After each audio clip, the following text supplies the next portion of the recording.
And hey, welcome to America. Pascala Stara Dejova. Bushkow.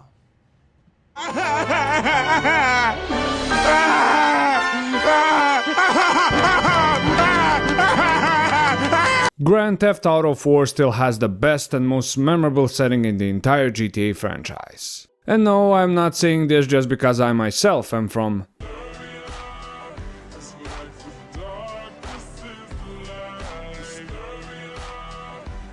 Even if Niko was Bulgarian, I would still be praising him and Liberty City every step of the way.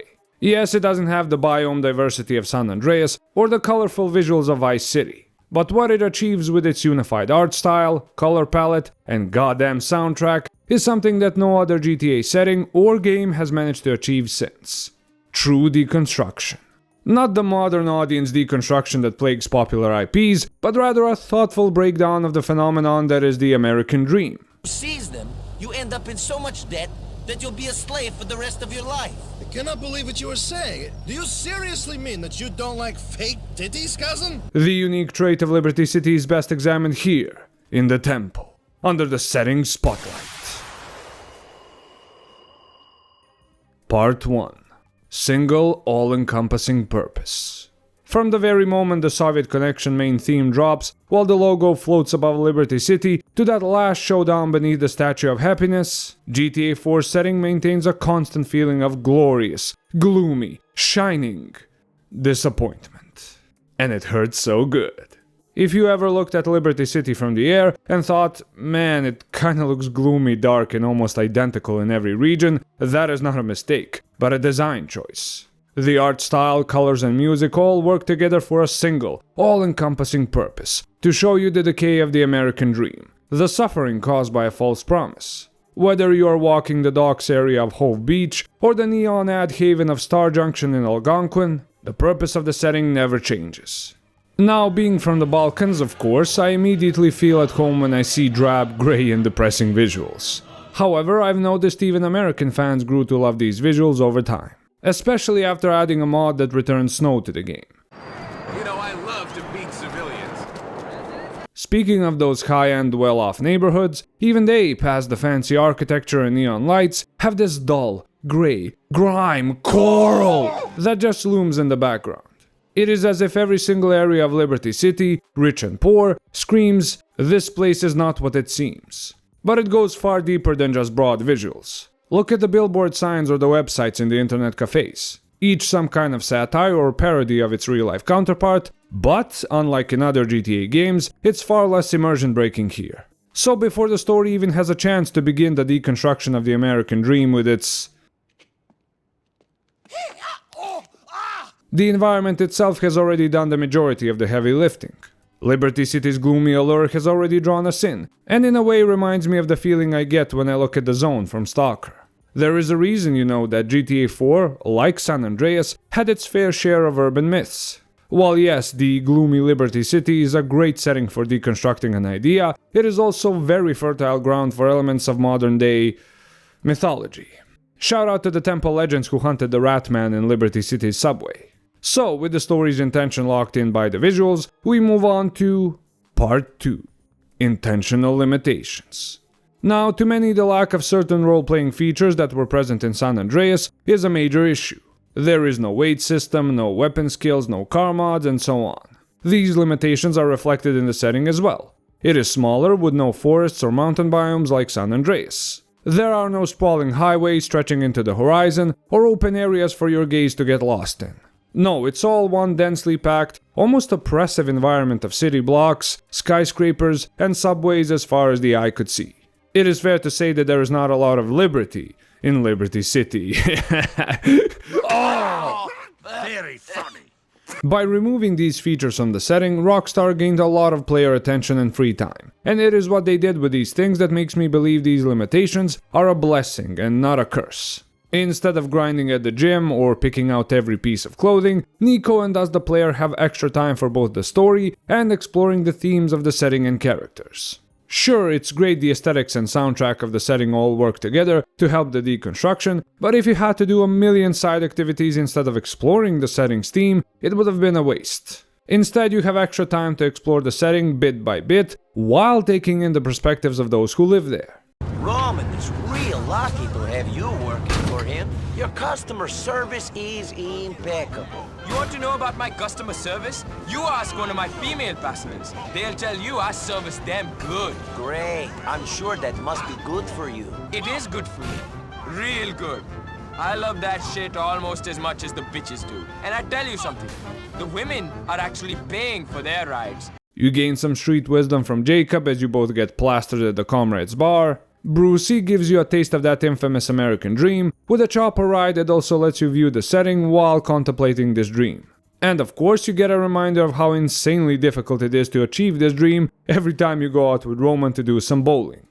Cousin, it's your cousin, let's get a bleeder burger! This extra time you get from these limitations, the time you use for various exploratory side activities in Liberty City, lets you connect and relate to the setting in a way that is just not possible in other GTA games. Because of this, the deconstruction of the American dream in GTA 4 doesn't feel malicious, anti-American, or bitter, but rather like something you'd hear two low-wage workers or immigrants fresh off the boat discussing in a park as they drink the monotony of the day away. In other words, other GTA games feel like an over-exaggeration of reality to the point it feels more like a parody rather than deconstruction, which is fine if that is the goal. However, I think I speak for a lot of people when I say the way GTA 4 setting and story criticize the American lifestyle is what makes it both the best setting and story in the franchise, for now at least. Liberty City in its smaller yet more densely packed environment really is a perfect example of the saying less is more. The fact that the setting itself is also limited to basically one season, which is late autumn, also contributes to Liberty City's theme of being stuck in the American system, the only way upwards being a life of crime, at least for people like Niko. However, both the unified in-purpose aesthetics and intentional limitations would not have been enough if the setting was filled with horrible, Marvel-style ironic humor, which leads us into Part 3, Genuine Authenticity. Now let's be clear, every single Rockstar game is a parody of American society and pop culture in one way or another, and GTA 4 is no exception. Anyway, it's water, this is beer. Drive drunk off of beer. It's water, drink all day. It helps your troubles go away, yeah, yeah. Pisswasser, cheap German lager for export only. The difference, however, is in how much it doesn't feel like it's a parody. Vice City has that Scarface vibe. San Andreas, with its jetpacks and casino heists, feels like a bundle of every 90s action movie trope in one, and that's completely fine. They are great games. But when it comes to GTA 4, what is it a parody of? Oh, this is clearly what? It kind of feels harder to do that because both the setting and characters have this genuine authenticity. All the commercials you hear while driving, the billboards, the venues you visit, yes, if you do your research, they'll be a parody of something most likely, but they don't feel like it. The reason for this is once again the setting and the feeling Rockstar decided to give it. A feeling of seriousness in both visuals, soundtrack, and dialogue, paired with a genuine authenticity in how it is presented. For example, the way Roman's life is presented in the setting. While yes, it is obviously a parody of the immigrant experience, it is also quite true if you ask someone who just immigrated to America, especially without a green card. The struggling business, the debts, and of course the fucking lies.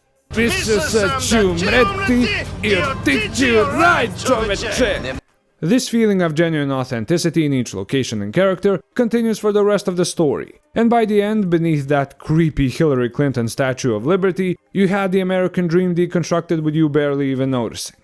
Why? Because the setting made the deconstruction feel completely natural and part of the world. Think about it, would there be videos on YouTube with titles like these if Liberty City was just an obvious parody and nothing more? Niko Belic, apart from the big titties moments, is a serious, flawed character. But if the setting did not complement him, GTA 4 wouldn't have been the great game that it is. I don't think any other GTA game paired their character and setting so well that they feel like two sides of a coin, which is why I honestly believe that Liberty City is the best setting in the GTA franchise. But perhaps you don't see it yet. Maybe to see it as I do, you need a bit more theory. To which I oblige. Let me introduce you then to the concept of the deconstructor setting. As the name implies, the deconstructor setting is a setting designed with a single, all-encompassing purpose of deconstructing an idea or way of thinking. It is characterized by some intentional limitations, either in diversity of environments, colors, or even features in the case of video games. Each element that helps the deconstruction is presented with genuine authenticity, not obvious ironic humor. Paired with a fitting protagonist, the deconstructor setting serves as a major complement to the main story that deconstructs an idea without angering the audience. Examples of proper use of this setting can be seen in TV, books, and of course, video games. If you're a screenwriter or novelist, think about how the very environment of your setting can break down an idea rather than some character doing an expo dump. Do you want to critique/deconstruct the idea of an all-powerful, all-knowing energy that balances life on a galactic scale? Create a setting that is literally a wound in the very fabric of this energy. Use the horror in the landscape to deconstruct the blind belief in this ideology.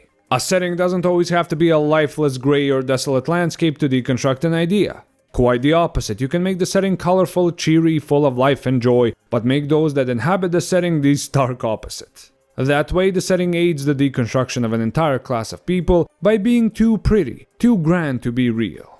Lastly, if you're a video game designer, feel free to cut features from the setting that get in the way of the critique that you want to achieve. A gigamap with 3 different cities and lots of natural biomes? Fuck it. Make it a single but highly detailed city.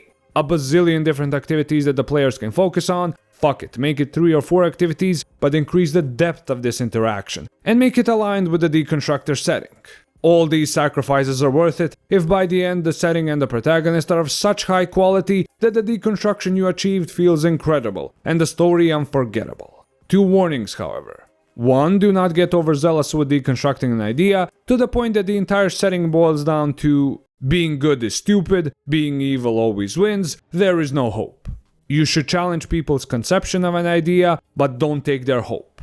Second, if you're going to use humor for the deconstruction, write it from a place of respect and authenticity to what the theme is. Don't overdo the humor to the point it becomes demeaning. And by the way, the women are always saving the men around here. You might want to think about changing the name to ex-women. Even worse than that, don't let the look at the funny humor ruin key moments in the story. Oh, and I almost forgot the most important part. Don't forget to like, comment, and subscribe to the temple. Even if you're not a creator, you can still use this knowledge to identify, appreciate, and support creators who use this knowledge. God knows talented creators need all the support they can get these days. So he's bent over the battlements. I went to Ryan, I said, what if we stabbed him up the arse? If you disagree with me about Liberty City being the best GTA setting, that is A1 okie doke by me. But in that case, at least consider its value as a proper example of how to challenge an idea without alienating half your audience. In fact, if you know of better examples of a deconstructor setting, maybe even in the GTA universe itself, feel free to share them in the comments below. I make it a priority to highlight unique insight and knowledge by my Temple Legends. My next video is going to be the last of the second Temple semester. To some of you it might feel like a betrayal, but I really hope it's not. All I can promise is, I'm not going anywhere. But in order to grow the right way, the temple must change. Thank you for your attention, Temple Legends. Have a safe path down the mountain, and I'll see you next time. In the temple. I'm from Bosnia, take me to America. I really want to see statue. What the fuck?